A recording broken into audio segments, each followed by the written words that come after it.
इस आध्यात्मिक जगत में प्रवेश करने से पहले गुरु और गौरांग से कृपा की याचना करते हुए मंगलाचरण करेंगे, ताकि हम जो कुछ श्रवण करने वाले हैं उसका हमें पूरा पूरा लाभ प्राप्त हो सके, जो कि है कृष्ण प्रेम की प्राप्ति। गुरवे गौरचंद्राय राधिकाय तदालये कृष्णाय कृष्ण भक्ताय तद्भक्ताय नमो नमः। नारायणं नमस्कृत्य नरं चैव नरोत्तमं दैवीं सरस्वतीं व्यासं ततो जयमुदीरये। नष्टप्रायेषु अभद्रेषु नित्यं भागवत सेवया भगवती उत्तमश्लोके भक्तिर्भवति नैष्टिकी। पञ्चतत्त्वात्मकं कृष्णं भक्तरूपस्वरूपकं भक्तावतार भक्ताख्यं नमामि भक्तशताधिकम्।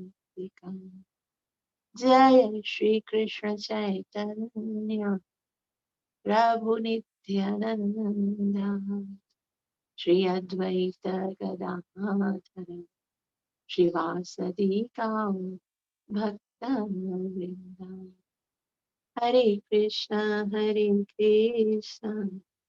कृष्ण कृष्ण हरे हरे, हरे राम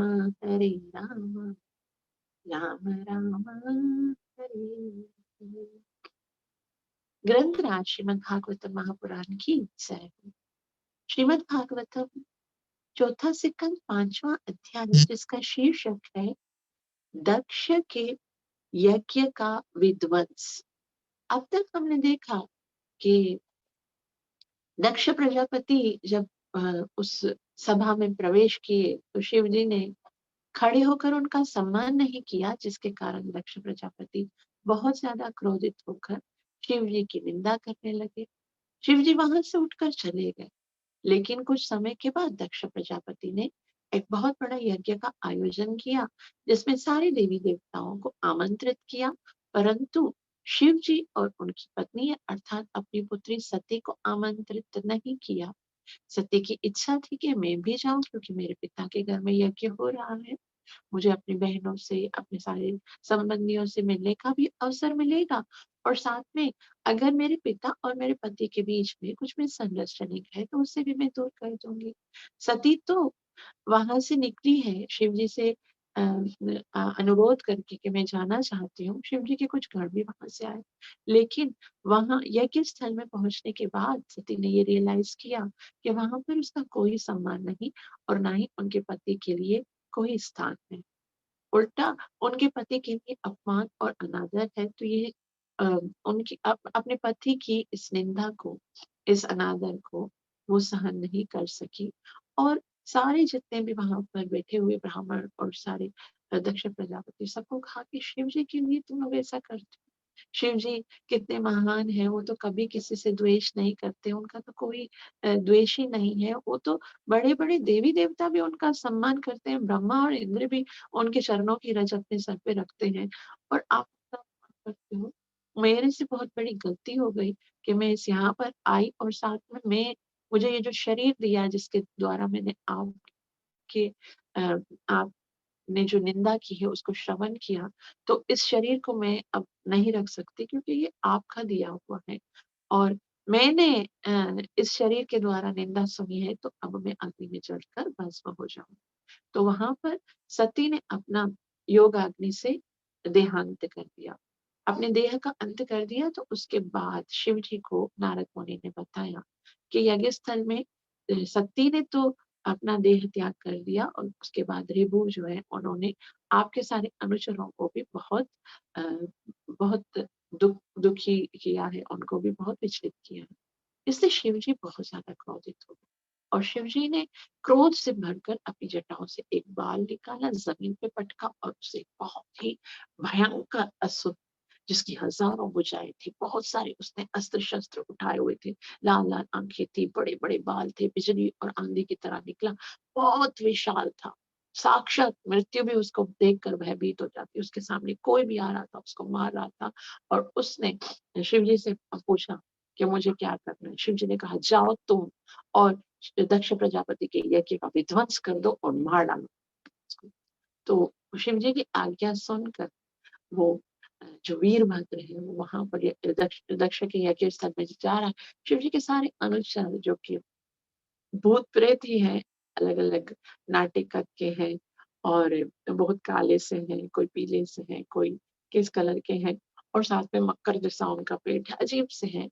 तो वो सब गए हैं तो वो जा भी रहे हैं तो सारे रास्ते में जिनको जो भी मिलता है उसको मार रहे हैं, पुरोहितों को जो है उनको तंग कर रहे हैं, स्त्रियों के खेमों में जा रहे हैं, जहाँ पर किचन है, रसोई घर है वहां पर जा रहे हैं और पूरे दक्ष प्रजापति का जो यज्ञ था उसके खंभे उखाड़ दिए, उसके सारे बर्तन फोड़ दिए, सारा यज्ञ को विध्वंस कर दिया, एक एक जो है उन सबको वस्तुओं को परेशान कर दिया, वहां पर जो भी है सारा अ, विध्वंस कर दिया। और इस तरह से जब यज्ञ को उन्होंने विध्वंस कर दिया तो यहाँ पर कहते हैं उस विराट पुरुष ने अपने डरावने दांत निकाले, अपने भावों को चलाने से उसने आकाश भर में तारों को तितर बितर कर दिया और उन्हें अपने प्रबल भेदिक तेज से आच्छादित कर दिया। दक्ष के अ, कुव्यवहार के कारण दक्ष के अ, पिता ब्रह्मा तक उसे घोर कोप प्रदर्शन से नहीं बच सके, तो सबके साथ उन्होंने कोप किया। और उसके बाद हमने कल पढ़ा कि अ, ये जो अ, वीरभद्र है उन्होंने किस तरह से सबके साथ है ना व्यवहार किया। वीरभद्र ने अपने हाथों से अ, अग्नि में आहुति डालते हुए भृगु की मूछें नोच ली, मूछें और दाढ़ी नोच के उसमें यज्ञ स्थल में डाल दी, क्योंकि वो बड़े मूछों को ताव दे रहे थे। और उसके बाद वीरभद्र ने तुरंत ही उस भग को पकड़ लिया जो भृगु द्वारा शिव को शाप देते समय अपनी भावों भावे मटका रहा था। उसने अत्यंत ही क्रोध से आकर भग को पृथ्वी पर पटक दिया और बलपूर्वक उसकी आंखें निकाल दी। तो भगत की आंखें निकाल दी और उसके बाद जो है ना पुंसा जो है उनके दांत निकाल दिए। तो इस तरह से अब कौन बच गया? हरे कृष्ण। अब वहां पर अ, दक्ष प्रजापति की बारी है। सब सारे अनुचरों का हो गया। अब दक्ष प्रजापति के साथ वीरभद्र क्या करते हैं वो हम सुनेंगे श्लोक नंबर 22 से। आक्रम्योरसि दक्षस्य श्रितधारेण कीर्तिना छिन्दन्नपि तदुद्धर्तुं नाशक्नोत्ययं भकस्तदा। आक्रम्योरसि दक्ष, फिर उसने आकर दक्ष की उरसी अर्थात छाती के ऊपर बैठ गया। अभी इतना भयंकर असुर और दक्ष की छाती के ऊपर आकर बैठ गया और शितधारेण, और एक बहुत ही तीक्ष्ण धार, धार मतलब उसकी बहुत तेज थी, ऐसा है तीना, एक ऐसा हथियार था उसके पास तो बहुत सारी भुजाएं थी ना, उसके पास बहुत सारे हथियार भी थे हमने पढ़े। तो एक इतना तीक्ष्ण हथियार था, उससे वो क्या करने लगा, वो छिंदन अपि तत् तत् ऊर्ध्वतु, उसका जो सिर है दक्ष प्रजापति का, उसको तीक्ष्ण धार के तलवार से काटने लगा, काट रहा है काट रहा है काट रहा है। लेकिन वो देख रहा है कि छिन्दन्नपि तदर्थर्तुं न शक्नोत्यम्बकस्तदा, न शक्नोति, वो काट रहा है लेकिन फिर भी वो देख रहा है कि उससे हो ही नहीं रहा है, मतलब वो नहीं कर पा रहा है, शक उसमें समर्थ नहीं हो रहा है, प्रयत्न करने लगा किंतु वो सफल नहीं हुआ। अनुवाद देखिए। तब वह दैत्य सदृश पुरुष वीरभद्र दक्ष की छाती पर चढ़ बैठा और तीक्ष्ण हथियार से उसके शरीर के सिर काटकर अलग करने का प्रयत्न करने लगा, किंतु सफल नहीं हुआ। इससे तो सफल नहीं हुआ, फिर उसने आगे क्या किया, शस्त्रेरस्त्रान्वितैरेव अनिर्भिन्नत्वच त्वचं हर विस्मयं परमाप्नोदत्यो विस्मयं परमाप्नो दद्यौ पशुपतिशरम। तो शस्त्र अन्वितम, मतलब वो हथियार से तो उनको कुछ नहीं हुआ, फिर उन्होंने क्या किया, अस्त्र, अस्त्र अन्वित है, तो शस्त्र होते हैं और दूसरे अस्त्र होते हैं। अस्त्र मतलब मंत्र, और मंत्र एवं इस प्रकार अनिर्भिन्न, न कटने से, त्वचम हरा, वीरभद्र, हरा यहाँ पर वीरभद्र को कहा गया कि वीरभद्र ने कितनी कोशिश की, लेकिन उस शस्त्र से, उसके अस्त्र से वो सर काटना तो क्या, जो सर के ऊपर जो ये त्वचम, त्वचम ने कहा ना, मतलब जो ऊपर की चमड़ी है ना, उसको भी टच कट नहीं कर सका। तो फिर विस्मय परम आपनो, विस्मय, वो इतना परेशान हो गया कि इतना तीक्ष्ण हथियार है, और ये दक्ष प्रजापति की जो गर्दन है वो कट नहीं रही है।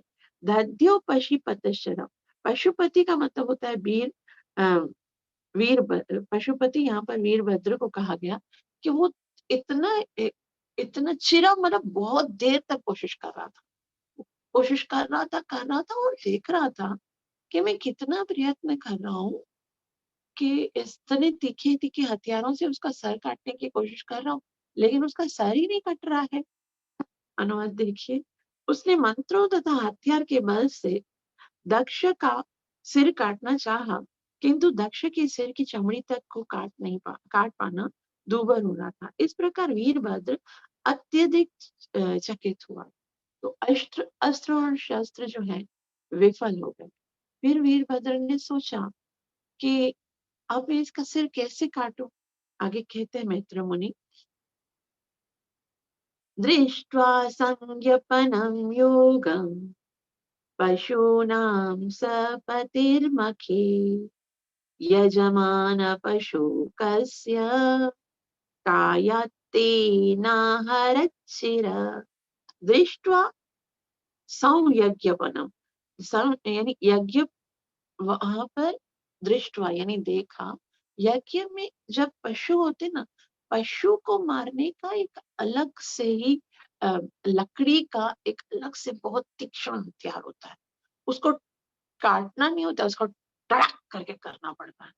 तो वीरपद ने क्या किया, दृष्टवा संज्ञपनम योगम पशु नाम सपतिर्मुखे, पशु नाम यानी पशुओं की सब मतलब वह पतिर्मखी, मतलब यज्ञ में उसने देखा कि एक पशुओं को मारने का जो था, यजमान पशु, यजमान रूपी जो पशु होते हैं, पशु को रखते हैं ना जो, तो कस्य कायत, यानी दक्ष का जो शरीर है, तेना, उससे आहरत, काट दिया शिर।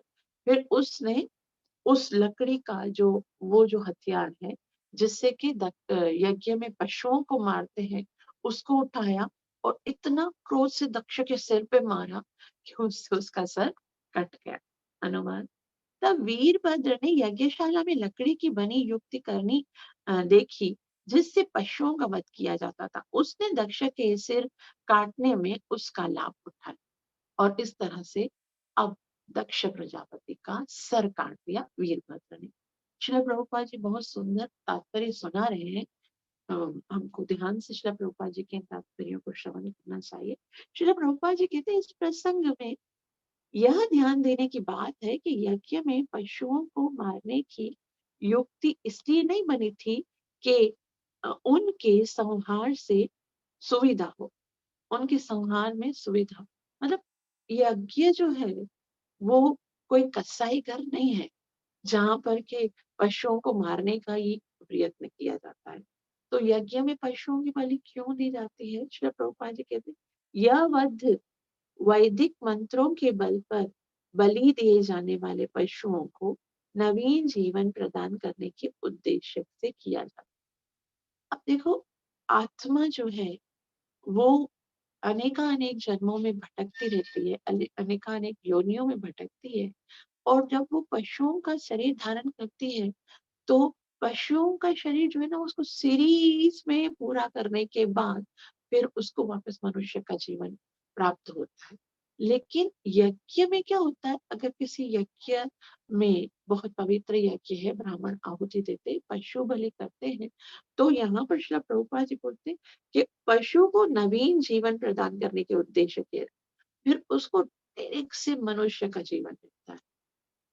तो और वो बहुत ही जल्दी से वो अपने गोल की तरफ बढ़ता है। तो ये तो ब्राह्मण जब मंत्र उच्चारण करते हैं उसके अपराध खत्म हो जाते हैं और उसको जल्दी से नवीन जीवन प्राप्त होता है। मंत्रों के परीक्षण के लिए इन पशुओं को बलि दी जाती थी और यज्ञ संपन्न किए जाते थे। ऐसे फिर पता भी चलता था कि कौन से ब्राह्मण जो हैं वो यज्ञ यज्ञ के जो मंत्र हैं वो कितना परफेक्टली उच्चारण करते हैं। फिर पशुओं की बलि देकर उसी समय उनको जीवन मिलता था, तो वो दिखते थे।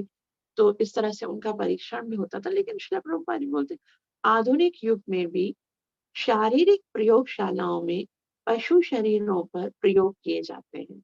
इसी प्रकार ब्राह्मण ठीक से मंत्रों का उच्चारण करते हैं या नहीं, इसकी परीक्षा यज्ञ स्थल में यज्ञ द्वारा की जाती थी। तो जैसे आजकल कोई नए जो भी मेडिसिन बनते हैं या कुछ भी, तो उनका परीक्षण कैसे किया जाता है, पशुओं पे लगा के देखते हैं ना कि उस पर कितना इफेक्ट पड़ता है। तो पहले ज़माने में मंत्रों का भी ऐसे परीक्षण किया जाता था, कि मंत्रों के द्वारा उनको पुनः जीवन प्रदान किया जाता था, परीक्षण किया जाता था। तो अ, यहाँ पर बता रहे हैं कि ब्राह्मण ठीक से इसी प्रकार ब्राह्मण ठीक से मंत्रोच्चारण कर रहे हैं या नहीं, इसकी परीक्षा यज्ञ स्थल पर यज्ञ द्वारा की जाती थी। कुल मिलाकर बलि दिए गए पशु किसी प्रकार घाटे में नहीं रहते थे। ऐसा नहीं कि बस मर गए बेचारे, साधारण से पशु हैं, बेजुबान पशुओं को बलि में ऐसे बहुत ही गलत धारणाएं बताई गई हैं कि सनातन धर्म में पशुओं का वध किया जाता है, यज्ञ किया जाता है, उसमें बलि दी जाती है, तो उनका उद्धार होता है। क्योंकि सनातन धर्म जो है, वो उसका जो बेस है, वो शरीर नहीं आत्मा है। तो जिस भी कार्य से आत्मा का उद्धार होता है, जिस भी कार्य से भले शरीर का वध भी हो जाए, लेकिन यदि आत्मा का कल्याण हो रहा है, उसका उद्धार हो रहा है, उसको आगे प्रगति करने का अवसर मिल रहा है, तो उसका लाभ हो रहा है। तो ये जो सनातन धर्म है, वो सनातन जो इटर्नल लाभ है ना, उसको देखता है। बाकी सारे धर्म जो है, जो धर्म आजकल है, वो बस भौतिक जगत तक ही सीमित है। आत्मा के विषय में कोई नहीं जानता। आत्मा का उद्धार करने के विषय में कोई नहीं सोचता।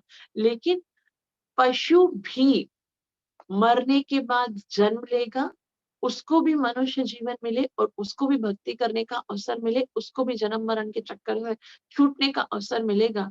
ये बात किसी भी धर्म में नहीं है। आप देखिए, हर एक धर्म में जो है ना, उसके ये जो शरीर है, मनुष्य जीवन है, वो उसकी मृत्यु होने के बाद उसका कुछ भी नहीं है, या तो वो जन्नत में चला जाएगा या तो दोज़ख में चला जाएगा। उसके बाद पुनर्जन्म की किसी भी धर्म में उसके बारे में बताया नहीं गया। लेकिन अगर पुनर्जन्म नहीं है, अगर ये चीज़ निकाल दी जाए, तो फिर तो जो जिसने ये दुनिया बनाई है, वो कितना अनजस्टिस कर रहा है देखा जाए तो, है ना? अगर पुनर्जन्म नहीं है, हमारा पहला ही जन्म है या आखिरी जन्म है, तो फिर तो सबको एक जैसा मिलना चाहिए। सारे जितने भी संसार में जीव हैं, उन सबसे तो भगवान जो है वो तो सबसे एक जैसा प्यार करता है। फिर क्यों किसी को गरीब बनाते हैं, किसी को अमीर बनाते हैं, किसी को दुखी बनाते हैं, किसी को सुखी बनाते हैं, किसी की कैसी लाइफ है। यहाँ तक कि कोई कितना दरिद्र होता है कि खाने के लिए नहीं है और कोई कितना रिच होता है कि पूरी दुनिया को खिला सकता है। तो ये सारा इसलिए है क्योंकि कर्मों का खेल है ना? आज अगर हमको कुछ अच्छा मिला है, तो पिछले जन्म में हम कुछ अच्छा, लेकिन ये सिर्फ ये जो मेन जो बेसिक पॉइंट है, आत्मा, वो सिर्फ इस सनातन धर्म में ही बताया जाता है। सनातन धर्म में ही ये बताया जाता है कि पशु भी वही वही जो जो आत्मा जब मनुष्य होती है, तो अपराध करने के बाद उसको पशु का शरीर मिलता है और यज्ञ में जब उसकी बलि दी जाती है, तो उसे पुनः अवसर मिलता है कि वो पुनः से अपने आध्यात्मिक जीवन को प्रारंभ कर सके। तो किसी तरह से भी ये पशु जो हैं, वो घाटे में नहीं रहते हैं। केवल कुछ बूढ़े पशुओं की बलि दी जाती थी, किंतु बदले में उन्हें नवीन शरीर प्राप्त हो जाते थे। यही वैदिक मंत्रों की परीक्षा थी। वीरभद्र ने अ, करनी का प्रयोग पशु बलि के लिए नहीं किया, परंतु तुरंत ही उसने इससे सबों के देखते ही देखते दक्ष का सिर धड़ से अलग कर दिया। तो वीरभद्र ने, शिव जी का आदेश था, जाओ मार डालो। तो शिव जी के आदेश के अनुसार उसने उस लकड़ी का जो बहुत बड़ा हथियार था, उससे दक्ष का सर काट काट दिया। अब उस सर का क्या किया, आगे कहते हैं, उस समय जैसे ही दक्ष का सर कटा है, तो सारे जितने शिव जी के अनुचर थे, वो तो इतना खुश हो गए, साधु साधु साधु, सब साधुवाद देने लगे कि we have win the match. अब तो हमारा, हम जिस उद्देश्य से आए थे वो उद्देश्य पूरा हो गया। वो कहते हैं, साधुवादस्तथा तेषां कर्म तत्तस्य पश्यताम् भूतप्रेतपिशाचानाम् अन्येषां तद्विपर्ययः। साधुवादस्तदा तेषां, सब उसको चीयर अप करने लगे, साधुवाद देने लगे। वाह, तुमने बहुत अच्छा काम किया, वीरभद्र वीरभद्र, तुमने बहुत अच्छा किया। साधुवाद देने लगे। तेषां यानी उसको, कर्म तत्तस्य पश्यता, ये जैसे सबने देखा ऐसा कर्म यानी जो किया था उसने, क्या, मारने का। पश्यता, पश्यता मतलब जैसे ही वहां पर सब लोग अपना अपना कार्य कर रहे थे, कोई किसी को मार रहा है, कोई क्या कर रहा है, पूरा विध्वंस चल रहा था। और जैसे ही दक्ष प्रजापति के सर पे जो छाती है उस पे पैर रखकर वो काटने का कोशिश कर रहा था, तब भी सब लोग देख रहे थे कि कटेगा या नहीं कटेगा। लेकिन जब नहीं कटा और वो जो हथियार उसने उठाया लकड़ी का और जैसे धड़क करके उसकी सर काटी, तो फिर क्या हुआ कि जितने भी प्रेता, भूत प्रेत पिशाचानाम, जितने भी वो आए थे वो सब साधुवाद देने लगे। लेकिन अन्येषां तद्विपर्यया, जो वहां पर पुरोहित बैठे हुए थे, जो उनके मतलब ब्राह्मण वगैरह थे, वो बहुत दुखी हुए। उन्होंने कहा, अरे, यज्ञ का विध्वंस हो गया, और जो यज्ञ के मुख्य यजमान हैं यानी दक्ष प्रजापति, उनका वध हो गया, मतलब यज्ञ अधूरा रह गया। ये यज्ञ भगवान की प्रसन्नता के लिए होता है, और यज्ञ अधूरा रहने से बहुत हानि हो सकती है। तो इसके लिए वो बहुत ज्यादा दुखी हुए। वीरभद्र के कार्य से शिव जी के दल को प्रसन्नता हुई और वाह वाह वाह कर उठा, तथा जितने भी भूत प्रेत तथा असुर वहां पर आए थे, उन सबों ने भयानक किलकारियां भरी। दूसरी ओर यज्ञ का भार संभालने वाले ब्राह्मण दक्ष की मृत्यु के कारण शोक से चीत्कार करने लगे, वो बहुत ज्यादा दुखी हो गए। इतना कहने के बाद मैत्रेय मुनि जो है वो विदुर जी से कहते हैं, जुहावै तच्छिरस्तस्मिन् दक्षिणाग्नावमर्षित तद्देव यजनं दत्त्वा प्रतिष्ठत् गुह्यकालयम्। जुहा जुहा वाई तच्छिरा, जुहा मतलब फिर उसका जो सर था, वो सब साधुवाद साधुवाद कर रहे थे, तो उसको चीयर अप भी हो गया।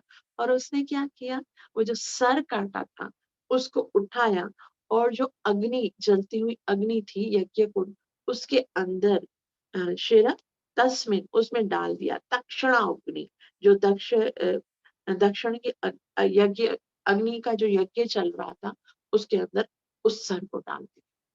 और उस सर को डालने के बाद वो कहते हैं, अमर अमर्षितः यानी अत्यधिक क्रोध से था, वो बहुत ज्यादा क्रोधित था, क्योंकि शिव जी वैसे ही तो साक्षात क्रोध का अवतार ही था। तो तत्देव यजनम दग्ध्वा, और उसके बाद पूरा जो यज्ञ स्थल है, दक्ष प्रजापति का सर काट के उसके अंदर डाल दिया, और पूरे यज्ञ स्थल पर उसने तद्देव यजनम दग्ध्वा, आग लगा दी पूरे यज्ञ स्थल में। और प्रतिष्ठा गुह्य कालकम, और उसके बाद प्रतिष्ठा, फिर बोला अब हमारा काम हो गया, सारा जो यज्ञ विध्वंस करने के लिए मुझे शिव जी ने भेजा था वो मैंने कर दिया। और अब जो है दक्ष प्रजापति का भी वध हो गया, वो भी मर गया, अब यहाँ पर काम नहीं है। तो उन्होंने क्या, प्रतिष्ठित गुह्यकालकम, और वो कहाँ चले गए? कैलाश पर, जो जहाँ से वो आए थे। अनुवाद: फिर वीरभद्र ने उस सिर को लेकर अत्यधिक क्रोध से यज्ञ अग्नि की दक्षिण दिशा में आहुति के रूप में डाल दिया। इस प्रकार शिव के अनुचरों ने यज्ञ की सारी व्यवस्था तहस नहस कर डाली, और समस्त यज्ञ क्षेत्र में आग लगाकर अपने स्वामी के धाम कैलाश के लिए प्रस्थान कर। इस प्रकार श्रीमद् भागवतम के चतुर्थ स्कंद के अंतर्गत दक्ष के यज्ञ का विध्वंस नामक 5वें अध्याय के भक्ति वेदांत तात्पर्य समाप्त हुए। ग्रंथराज श्रीमद् भागवत महापुराण की जय हो। नित्य लीला प्रवेश अभय चरणारविंद भक्ति वेदांत स्वामी श्री प्रभुपाद की जय हो। तो यहाँ पर आज हमारा पांचवा जो चौथे स्कंद का 5वां अध्याय, जिसका शीर्षक था दक्ष का यज्ञ का विध्वंस, वो समाप्त हुआ।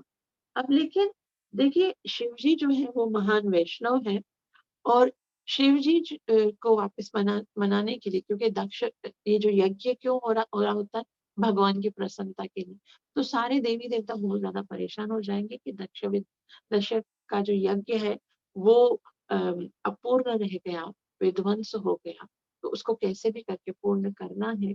और फिर शिव जी के कारण ये यज्ञ का विध्वंस हुआ है, और शिव जी ही इस यज्ञ को पुनः संपन्न करने में आगे सहायता करेंगे। और उसके बाद अभी जो है वो ब्रह्मा जी सारे देवी देवताओं के साथ शिव जी को मनाने के लिए जाएंगे। और शिव जी तो क्योंकि परम वैष्णव है, आशुतोष है, वो जल्दी से मान जाएंगे और सब ठीक हो जाए। तो यहाँ तक हम रखते हैं। आप सबका बहुत बहुत आभार, जो इतना प्रेम से श्रवण करते हो, मुझे बर्दाश्त करते हो, मेरे लेट आने को स्वीकार करते हो, और थैंक यू सो मच। अगर किसी को कुछ पूछना है या कुछ बताना है इस सिलसिले में या किसी भी बारे में, तो कर सकते। कोई क्वेश्चन है, कोई हरे टीका, कृष्ण। कोई जी। दीदी, जैसे हम अभी आपने बताया हम सबको अपने कर्मों के अनुसार जो है वो शरीर मिलता है। तो दीदी, जैसे स्टार्ट में जब ब्रह्मा जी ने 84 लाख योनियां क्रिएट की, तब भी तो 84 लाख योनियां थी स्टार्ट में। तो वो तो पहले शुरू शुरू में तो किसी का भी कर्म नहीं होता होगा ना, किसी भी जीव का। हाँ, स्टार्टिंग में जो है वो कर्म, हम हमेशा इस बारे में डिस्कस करते हैं कि जब कर्म ही नहीं तो किसी को पशु क्यों बनाया, है ना, सबको मनुष्य बनाना चाहिए, ऐसे बता रहे हो ना। जी सबको दीदी। सबको तो फिर एक जैसा तो उस समय जो है ना, किसी को शरीर नहीं मिला था। उस समय सारी जो आत्माएं हैं, मतलब उनको इस भौतिक प्रकृति में जब आते हैं तो 3 गुण है ना उसके अंदर। तो किसके ऊपर कौन सा गुण किस तरह से अटैक करता है, तो गुण जैसे तमोगुणी, कुछ जैसे जानवर जो है वो तमोगुण में आते हैं, ठीक है, और जो मनुष्य है वो रजोगुण में आते हैं, देवता जो है वो सत्वगुण में आते हैं। लेकिन उनमें भी अब जानवर जो तमोगुण में है, उनमें भी क्या है कि कुछ सत्वगुण में है, कुछ तमोगुण में है, कुछ रजोगुण में है। जैसे जो गाय है वो सत्वगुणी जानवर है, तमोगुण में भी सत्वगुण में, है ना। और जो अ, दूसरे होते हैं जैसे शेर, चीता, ये जो है वो रजोगुणी जानवर है। और कुछ जो है वो बिल्कुल तमोगुणी जानवर है, जैसे मतलब बहुत गिरण जो होते हैं, जैसे कॉकरोच, मच्छर, ये सब। तो उस किस तरह से किस के ऊपर कौन सा गुण अटैक किया, या किसने कौन से गुण को स्वीकार किया, और उसके साथ साथ में जो हमारी इच्छा है, क्या करने की इच्छा है, जैसे इच्छा, जैसे श्रील प्रभुपाद जी बताते भी हैं, everything is depends on your desire. तो उस समय इच्छाओं के अनुसार जो है उस आत्मा को उस शरीर के में फिट कर दिया। लेकिन देखो, अब जैसे हम आत्मा को क्या बोलते हैं कि आत्मा तटस्थ शक्ति है, ठीक है। अब तटस्थ शक्ति है, जैसे ही गुणों के अंदर उस शक्ति के अंदर गुण प्रवेश हो जाते हैं। इच्छा तो पहले से है कि हमको भगवान के पास नहीं जाना है, हमको भोग करना है, भोग करने के लिए आए हैं ना, भोग प्रवृत्ति है। तो किस लेवल की भोग प्रवृत्ति है, उसके अनुसार 84 लाख योनियों का निर्माण हो गया। और जैसे जैसे भोग प्रवृत्ति है, ब्रह्मा जी तो जानते हैं ना कि इसके अंदर क्या है, तो उसके अनुसार उसको शरीर मिलता गया। शरीरों की रचना हमारी इच्छाओं के अनुसार हुई है। ये जो योनियां आज भी, जैसे हम लोग आज आज से अगर हम लोग श्रील प्रभुपाद जी के इस तात्पर्य से लेंगे कि जिसको अगर है ना ज़्यादा खाने-पीने का शौक होता है, नॉन वेजिटेरियन खाओ, ये खाओ, वो खाओ, तो उसको शरीर मिलता है मांसाहारी किसी पशु का। जिसको शरीर प्रदर्शन करने का बहुत वो होता है, तो वो उसको वृक्ष का शरीर। तो उस समय भी इच्छाएँ तो थी ना, भले उसके कर्म नहीं थे, लेकिन इच्छाओं के अनुसार उनको योनियाँ प्राप्त हो गई। मतलब जैसी-जैसी जीव की इच्छा वैसा-वैसा भगवान ने प्रबंध कर लिया था कि जाओ आप करो। क्योंकि भगवान तो सुहृद है ना, तो भगवान ने सबको मौका दिया कि आप अपने-अपने स्वतंत्र हो आप। जैसी इच्छा करो, जैसा शरीर करो। भगवान ने कोई बाधा नहीं डाली और उनको वैसा-वैसा शरीर प्रदान कर ठीक है। देखिए क्लियर है? जैसे तटस्थ शक्ति के दौरान ही ये सब कुछ होता है, जब तटस्थ शक्ति पे हम लोग होते हैं तभी ये होता है, इच्छाएँ जैसे तटस्थ होती हैं। शक्ति तो हम हैं ही ना, जीव तो है ही तटस्थ शक्ति ना। हाँ, लेकिन लेकिन उस टाइम तटस्थ पे जो इच्छा होती है, वो ही हम लोग को शरीर मिलता है। उस टाइम पर हमारा जो मन में इच्छा है, जो हमने जिस तरह से हम भोग करना चाहते हैं तो और जिस तरह का जैसे हमारी जो इच्छा होती है उसी के अनुसार हमको वो गुण भी अटैक करता है। जैसे आपको सोने की इच्छा है, तो तमोगुण आपको अटैक करेगा ना? अगर आपको खाने की इच्छा है मतलब या रजोगुण ने अटैक किया तभी आपके अंदर भोग की प्रवृत्ति आई। तमोगुण ने अटैक किया तभी आपको आपके अंदर आलस्य की प्रवृत्ति आई। तो गुणों के अंदर जैसे ही मिश्रित हुए हैं, तो जैसे ही गुण ने जिस गुण ने अपनी तरफ खींचा, वैसी आपकी इच्छा हो गई और जैसी आपकी इच्छा हो गई वैसा आपको शरीर मिल गया। इसीलिए कहते हैं कि हम हमेशा गुण जो हैं उनसे ऊपर उठने का प्रयास करें। अगर तमोगुण आ रहा है, तो हमको देखना है कि तमोगुण को काट के हमको रजोगुण और रजोगुण को काट के सतोगुण की ओर जाना है। शुरू से ये है, ये जो गीता का सिद्धांत है, वो स्टार्ट से ही है कि हमें गुणों से बचना है और हमें इच्छाओं को देखना है अपनी कि मेरी इच्छा कौन-सी क्योंकि जो कुछ भी होने वाला है, वो उन्हीं पर डिपेंडेंट है। आज भी जैसी इच्छाएँ होंगी, कल हमको वैसा ही शरीर होगा, तो उस टाइम पर भी गुण और इच्छाएँ ये दोनों तो इफ़ेक्ट कर रहे थे ना, भले हमारे कर्म नहीं थे, लेकिन गुण और इच्छा तो थी ना, तो उसी के अनुसार हमको शरीर मिला। सही जी, सही समझ सही ये समझ। और किसी को कुछ पूछना है या बताना है?